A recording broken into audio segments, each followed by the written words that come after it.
Even the most respected grown-up was once a party animal searching for love.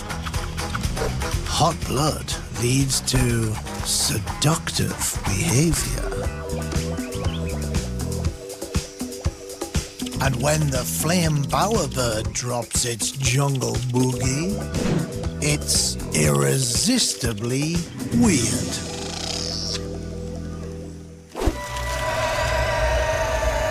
The creatures of Earth are wilder than you could possibly imagine.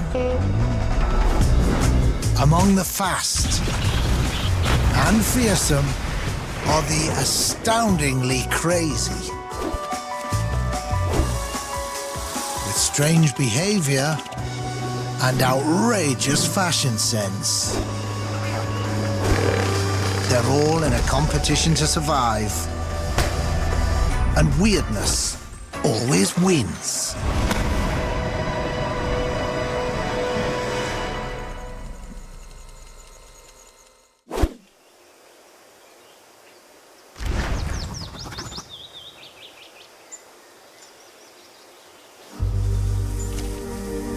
Inhabiting waterways across the globe, there's a strange creature that's beauty, beast, and record-breaking killer all in one.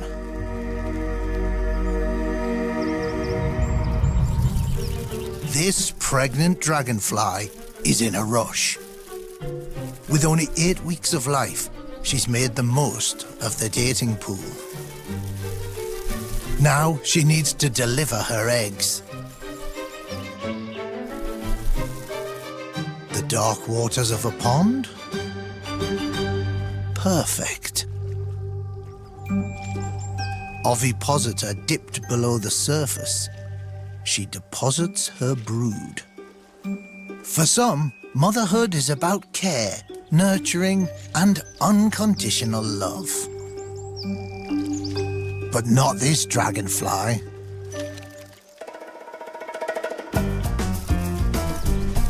Dumping the kids and taking off is how dragonfly mothers roll. Eggs laid, she splits for good.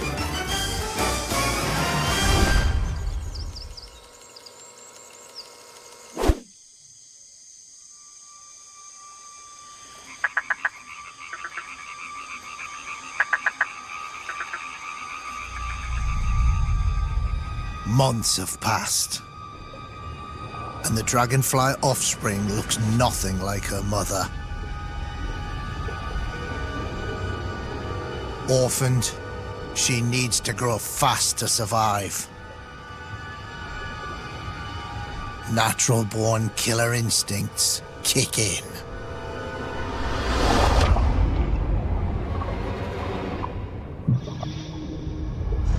With her target locked, the nymph draws in water through her backside.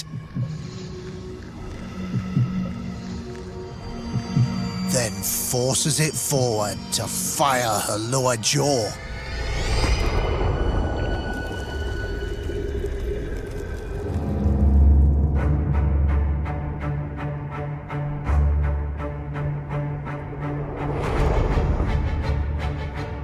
For 2 years, the nymph terrorizes her aquatic world. Growing bigger and stronger.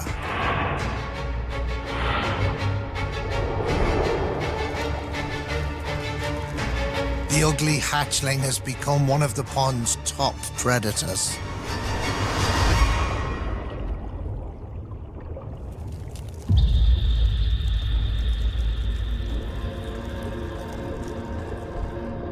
But the time comes when the pond monster must be reborn.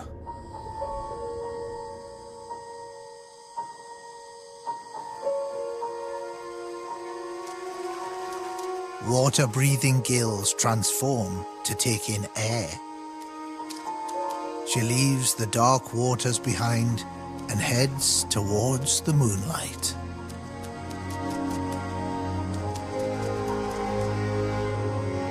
nymph expands her body, excreting solvents that help her molt.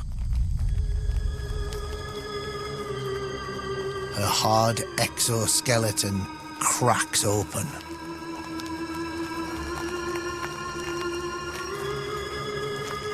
And the killer is remade.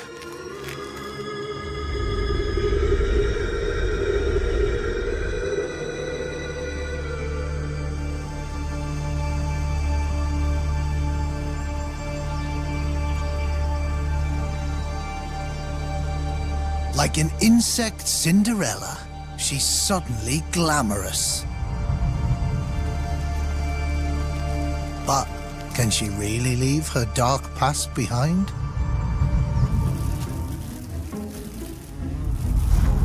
Her appearance may have changed, but she's become even more deadly. Able to fly almost 60 kilometers per hour,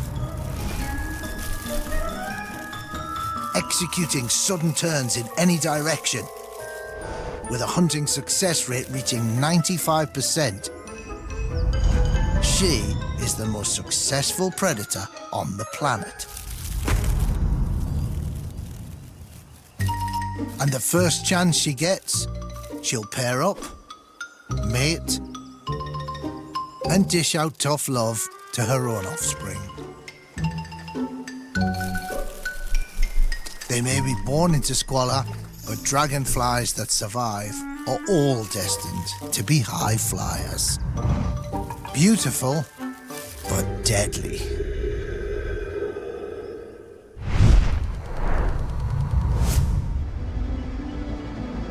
The islands of New Guinea are a cauldron of quirky courtship.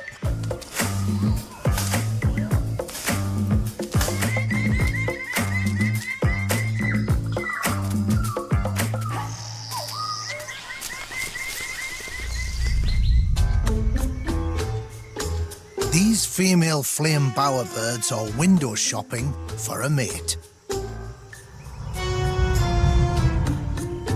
And this elegant bower, come lovely, has aroused their curiosity.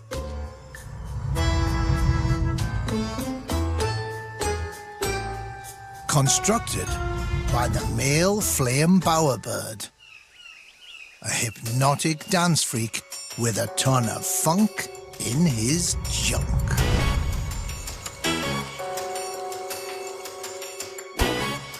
But these gals will need convincing, because he's gonna be a fly-by-night father and leave her to raise the kids alone.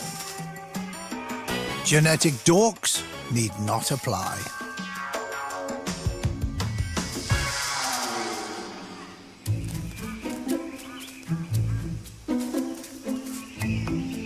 So they are looking long and hard.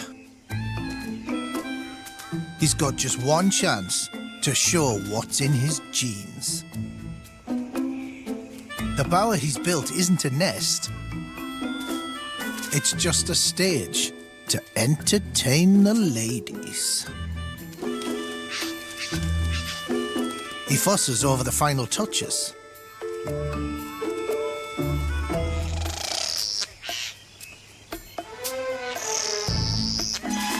She's still not convinced. But this isn't his first rodeo. He knows just the thing to light their fire. Accessorize. Nothing pulls the ladies like a splash of color.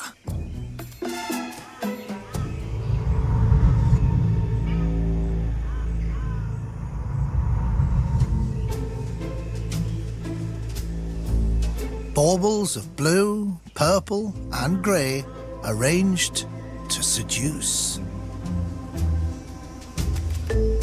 Oh, that's lured one in.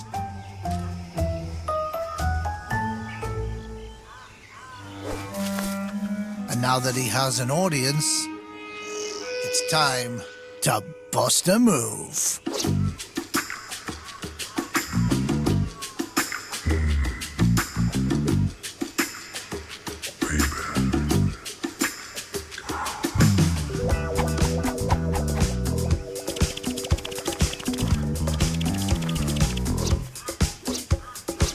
Plain Jane is mesmerized.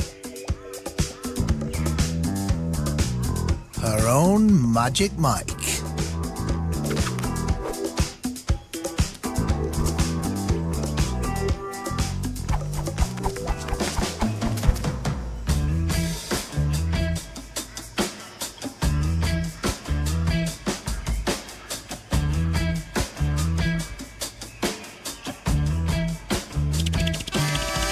Bower makes it steamier. The walls frame his performance.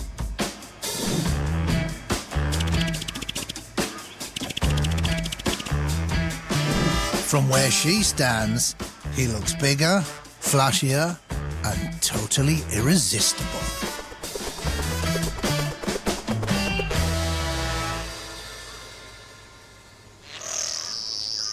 The male flame bowerbird is truly Funkmeister #1.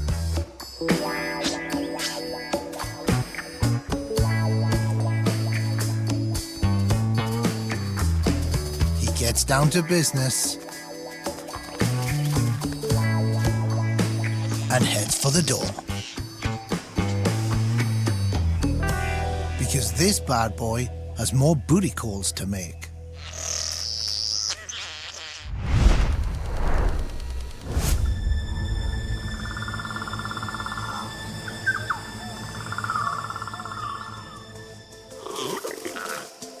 This pair of four-line tree frogs are up and ready for a little romance.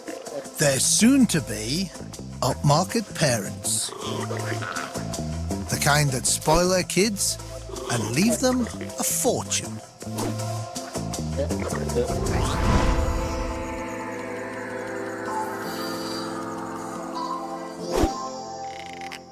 But first, a moment of passion. Oh, yeah. The male is smaller, but he has big ambitions. Why not add a bubble bath for a touch of glamour? But there's no Bed Bath & Beyond out here.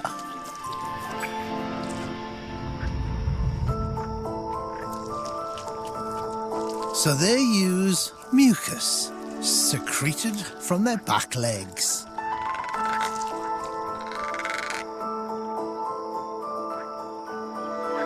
It forms a dense foam nest, which will harden on the outside, but remain moist within, creating a crusty but weirdly luxurious incubation chamber. The female releases her eggs into the nest. The male frog fertilizes the clutch.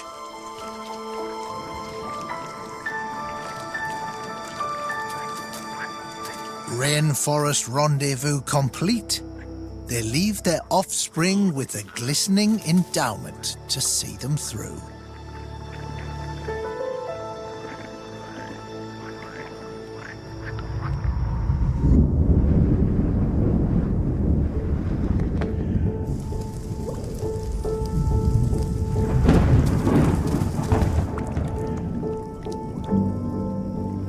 Three days later, rainwater dissolves the foamy refuge and tadpoles emerge.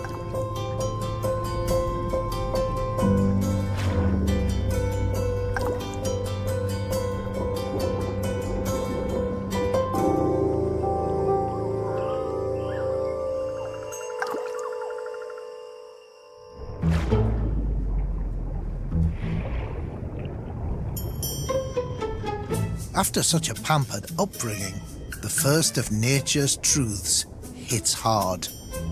Hunger.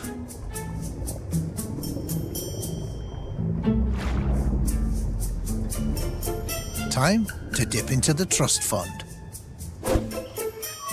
The foam nest they once called home is also a source of food.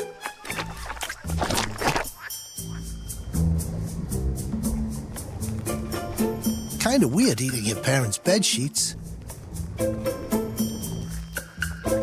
But this inheritance will fuel the tadpole's rapid growth.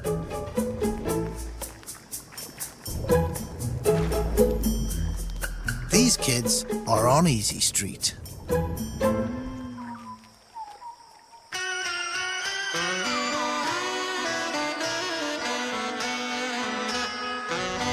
Growing pains kick in as the pampered youth sprout limbs.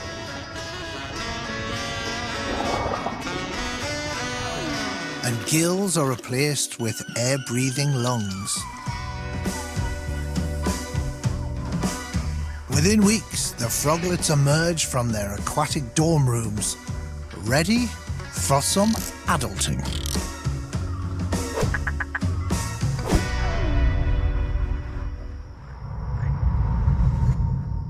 All too quickly,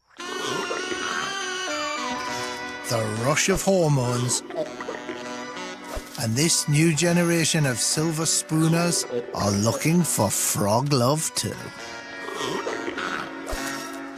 Bequeathing the family fortune to golden scions of their own.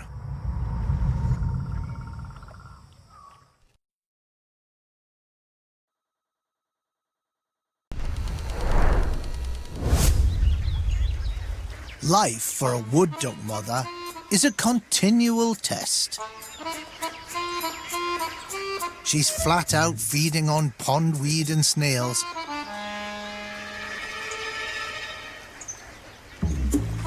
while her ex sits around and preens. He's all flash and no substance, leaving her to bring up the kids alone.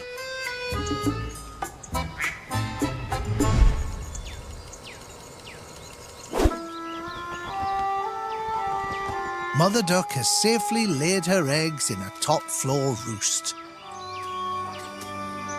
There's no need for babysitting up here. They're safe from almost anything. Almost. Rat snakes eat eggs for breakfast, and they're clever climbers. A couple of duck eggs are easy pickings.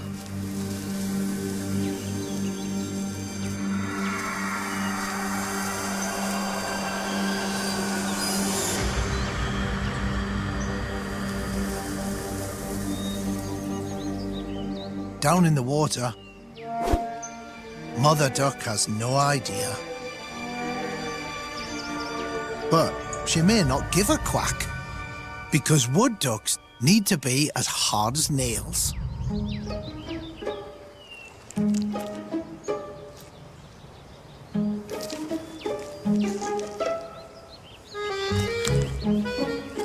From the moment they hatch, her little flock face sky-high challenges.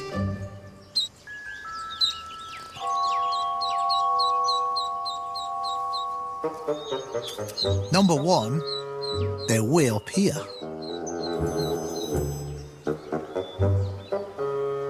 Number two, Mum's down there. And three, the rat snake's back. Eggs are fine, but soft little duck nuggets are next level. It's crunch time. Or at least it will be if the ducklings don't make a leap of faith.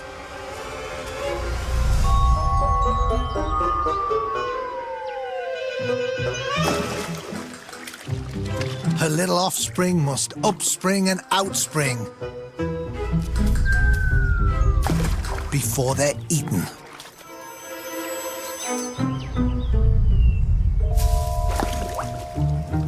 These little ducks are born base jumpers.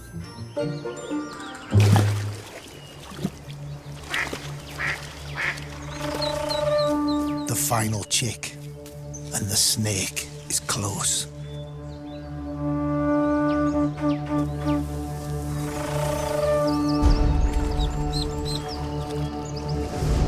Time to get the duck out of here.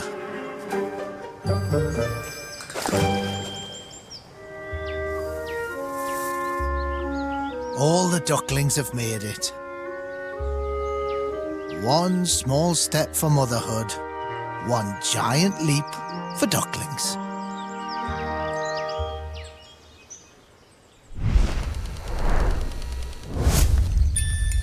Growing up gangster, there was only ever one option for this ant. The construction racket. His family is one mean outfit. How mean, you ask? So mean, they turn their own babies into corking guns. Just to get the job done.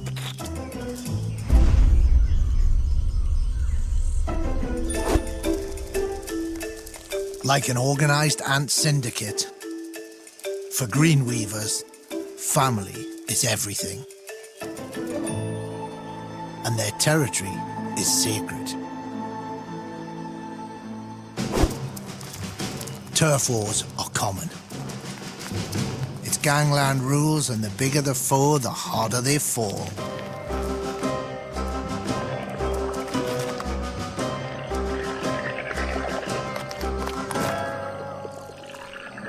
Even when they get double-crossed by their own kind. Weaver ants are one family that don't like to be muscled.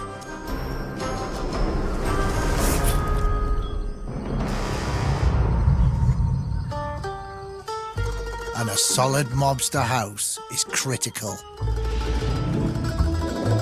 High in the trees, away from prying eyes.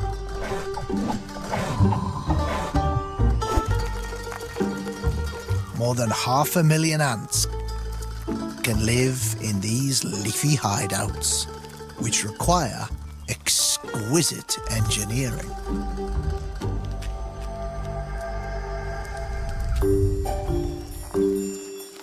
Building a bridge from one leaf to another, they use their powerful mandibles and hooked tarsal claws to draw the leaves closer together.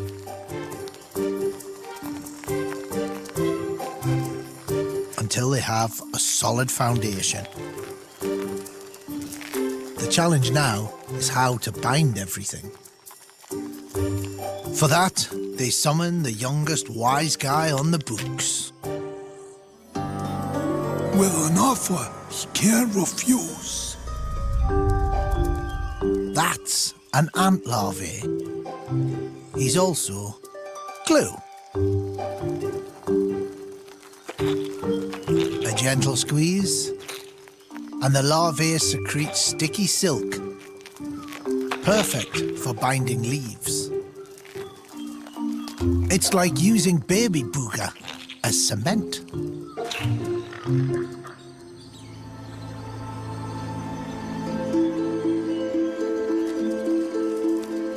Ant larvae usually produce silk to make cocoons, a tiny home where they can transition into grown mobsters in solitude.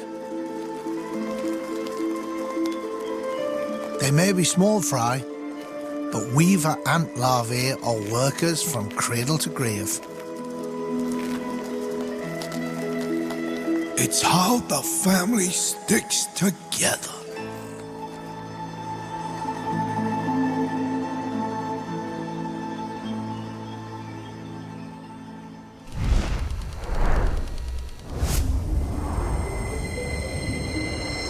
This lone penguin is about to face one of Earth's craziest challenges. Survive the most brutal winter on the planet while balancing an egg on his feet.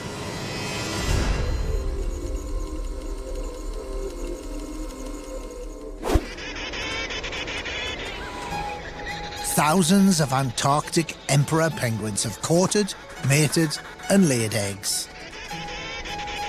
One per couple.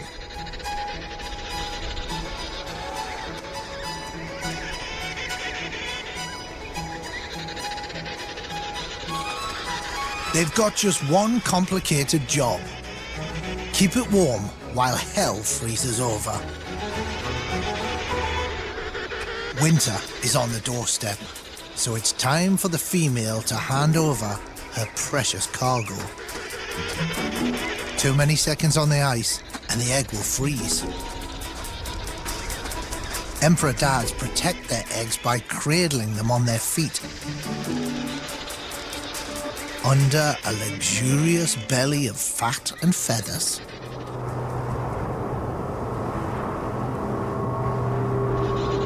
Every father will remain on the ice through the depths of winter.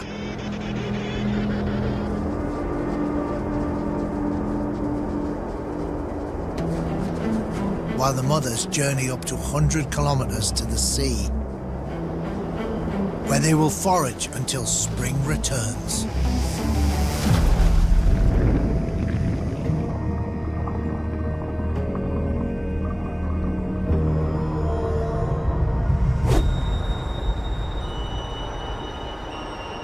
This is the last son the fathers will see for more than 2 months.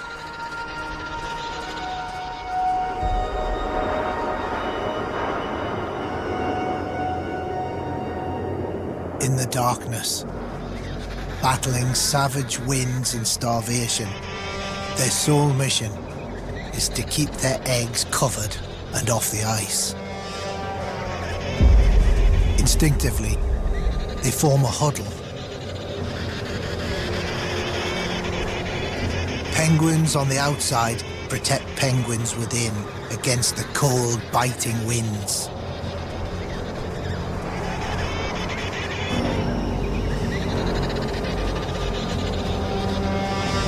Shifting constantly, every bird spends time in the warm heart of the huddle. Heat at the center can reach an incredible 37 degrees Celsius.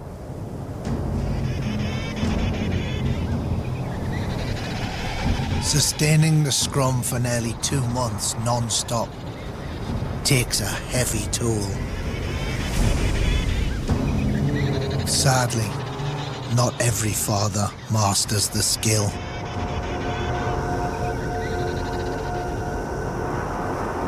Even the strongest males lose half their body weight.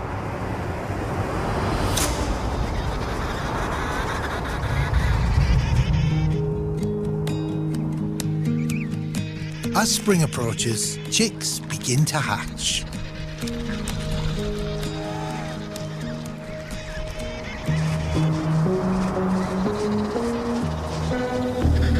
They're born into the toughest environment on Earth, and their fathers have little left to give. A meager meal of penguin pablum,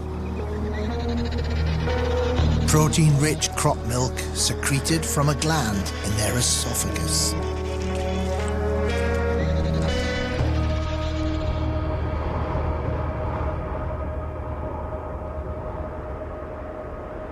Just in time, the females return with bellies full. In a rookery of thousands, they must call for their mate. The female locates her partner, desperate to see her young offspring for the first time. After months of nurture and hardship, the male is a little reluctant. The exchange begins. It needs to be quick. Exposure to the ice can kill newborns in just minutes. At last, the chick can feed properly.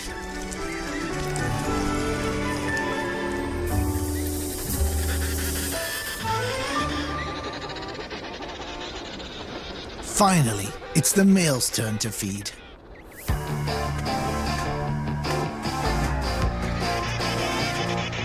The Antarctic ice pack is now at its full extent.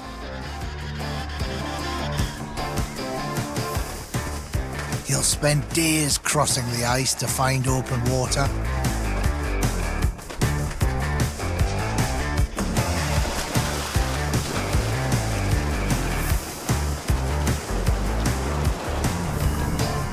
There are few more heroic dads in nature, and no better reward than an epic fishing trip with the guys.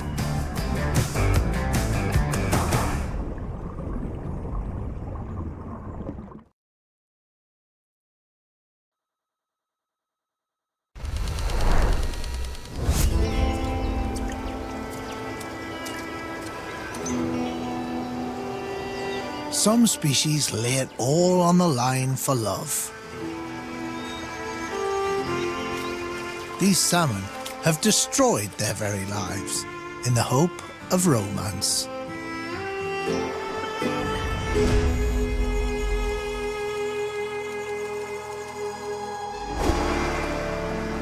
But long before love steals their breath away,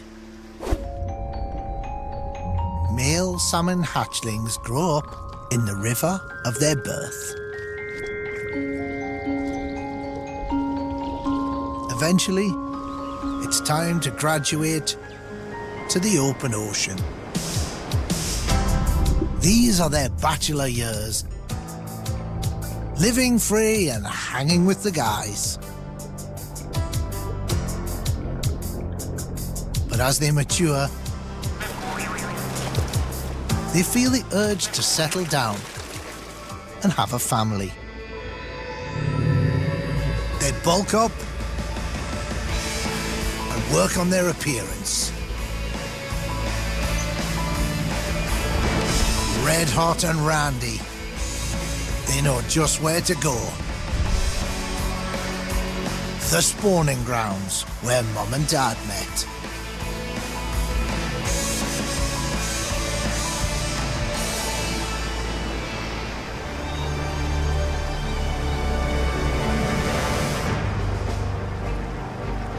They swim for miles against the current, hoping the party won't start without them.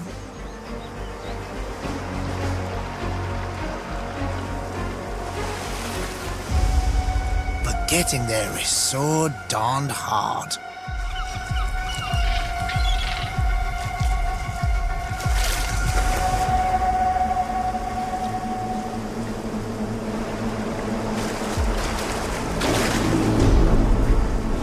Who invited these guys?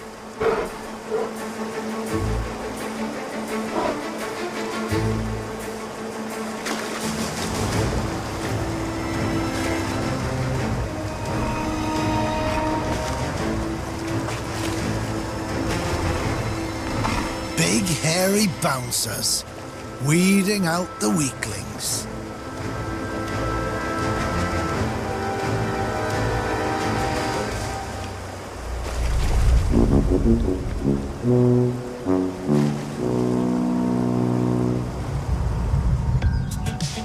With the grizzlies in the rearview mirror, our hookup party for the ages finally kicks into gear.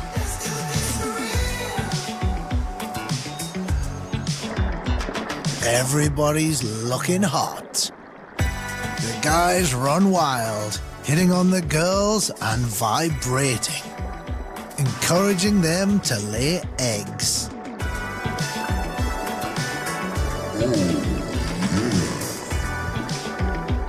At last, a partner and a family on the horizon. If only they could enjoy it. But these guys left it all on the field, and there's nothing left to give. They're punching out. When they die, their decomposing bodies nourish their young.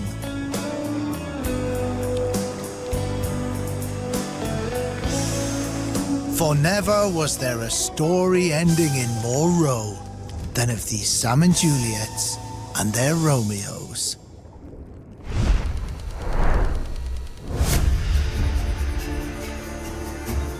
Africa. Thousands of years of evolution have created wildlife's biggest stars. Flamboyant exhibitionists, crowd pleasers, and action heroes. But the biggest box office draw of them all, the sausage tree.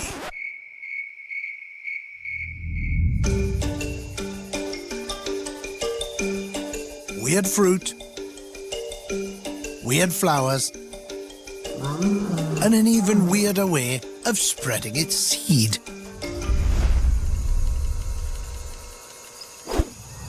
When you're rooted to the spot, like the Kigelia sausage tree,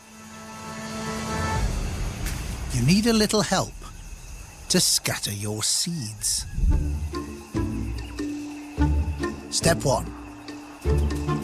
Gather a fan base. Use your leafy green canopy to entice animals into the shade.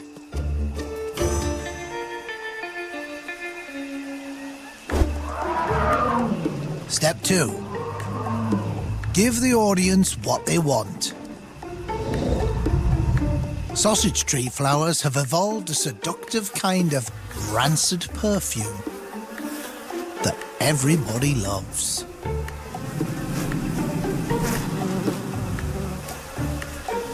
And out here in Zambia's Luangwa Valley, nothing says eat me quite like kicking up a stink.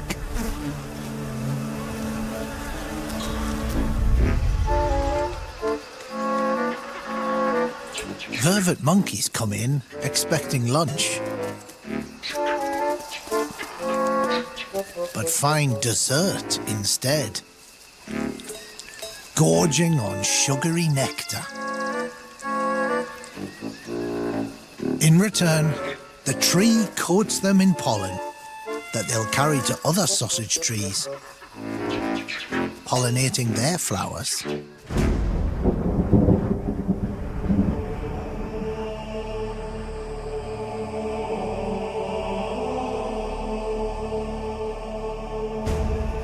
In just a few weeks, the sausage tree's reproductive strategy shows results. Behold, the sausage fruit.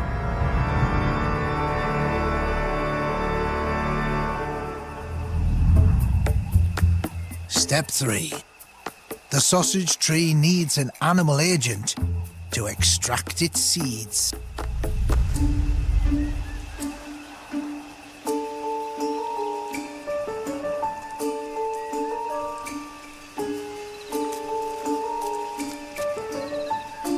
Heat and drought resistant, a windfall of sausage fruits is a bonanza for starving animals.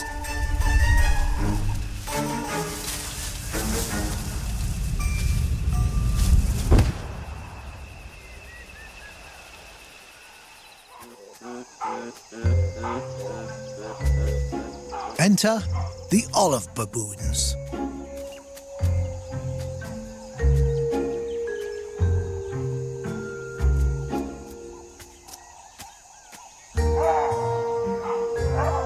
With some of the strongest jaws in the primate world, they gnaw through the shell easily.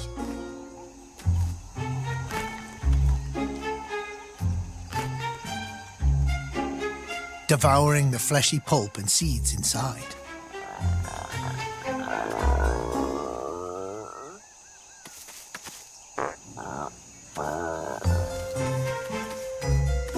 Within a few hours, the urge to poop sausage tree seeds runs through the troop like a wave of dyspepsia. For the sausage tree, mission accomplished.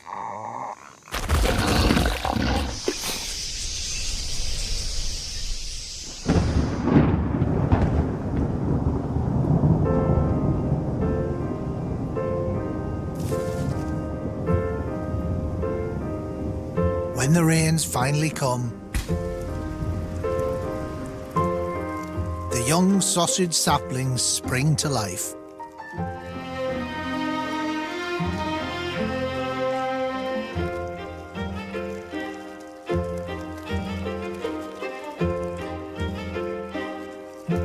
Emerging into the spotlight, one day to take their place as icons of the African savannah.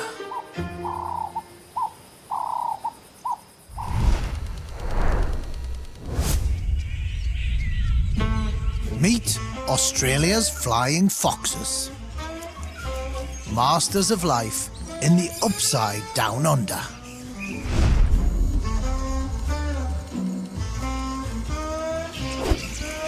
Everything these furry bats do is inverted. Absolutely everything.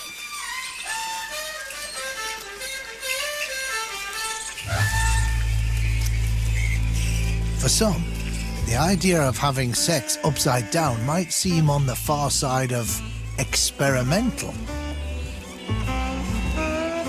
For lustful, well-hung fruit bats, this is as normal as it gets.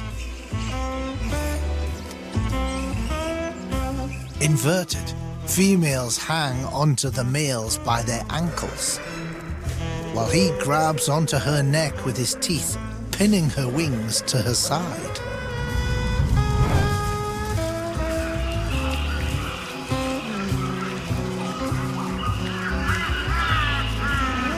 With a pandemonium of screams,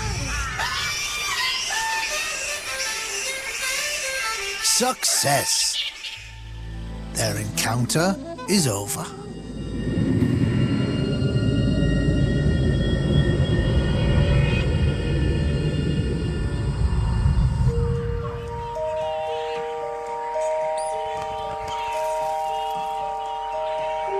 A year later, the baby bats are starting to get the hang of adult life.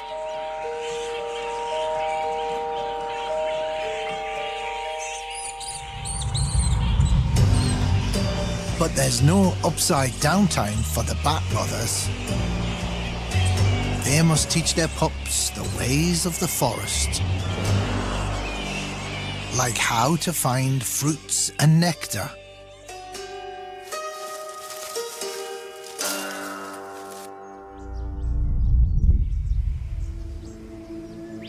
and as the sun climbs higher, how to stay cool. Because these bats have a fatal flaw. Above 40 degrees Celsius, flying foxes can die from heat stress.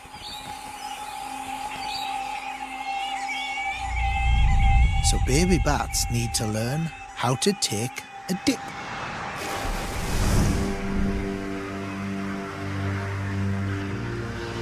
Coarse hairs on their belly and chest absorb water, which they lick off at the roost.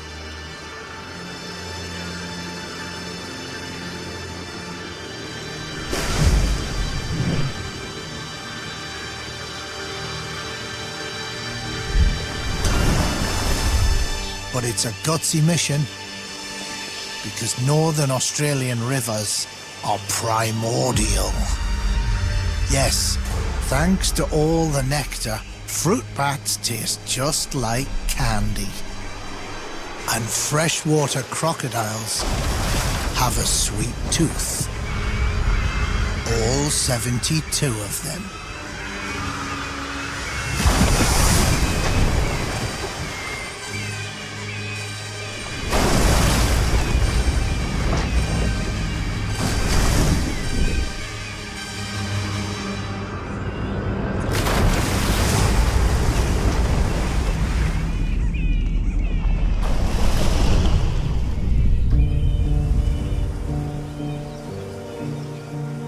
The lucky surviving mothers return to the roost, reuniting with their pups and the safer world of life upside down.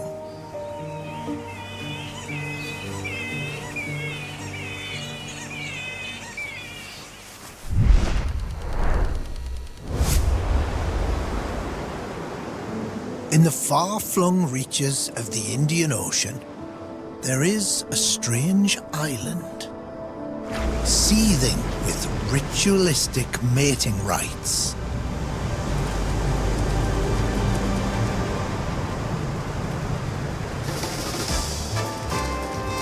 A scarlet kingdom of crustaceans, unlike anywhere on Earth, where 50 million red crabs gather beneath the quarter moon in an orgy for the ages.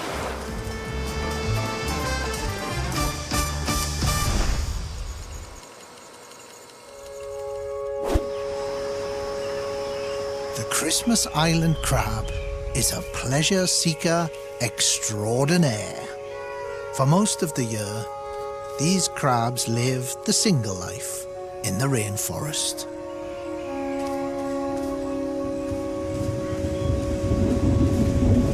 But come the wet season's first rains,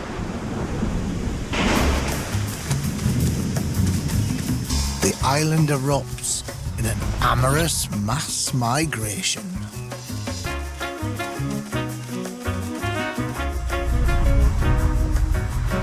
In order to mate, these land crabs need to get back to the beach.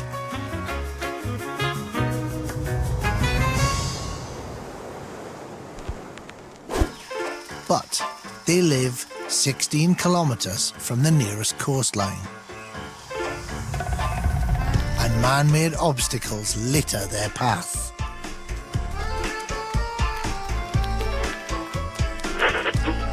We have heavy crab movement across all roads south today. Motorists are warned to drive at their own risk. Powerful hormones flood the crabs' bodies. Pumped up on these love drugs, island traffic is a mere inconvenience. These frisky crabs risk more than just a broken heart.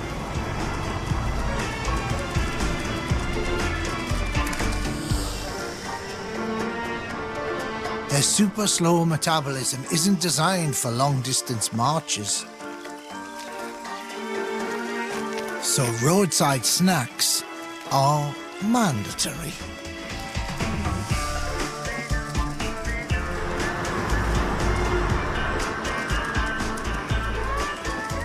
With so much aphrodisiac in the air, casualties are inevitable.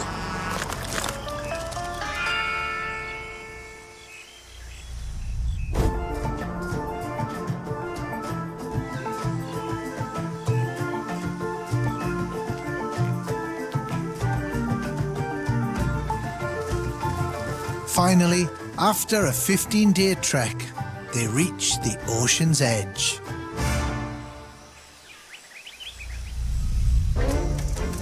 The larger male crabs arrive before the horde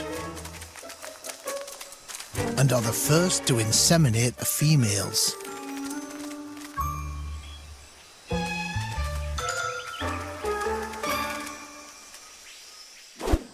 When the lights go out, it's party time.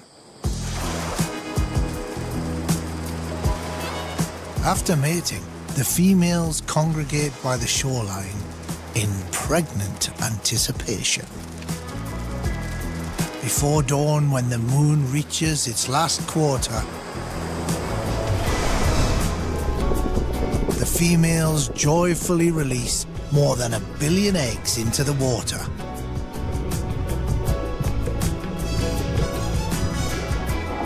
Larvae hatch instantly.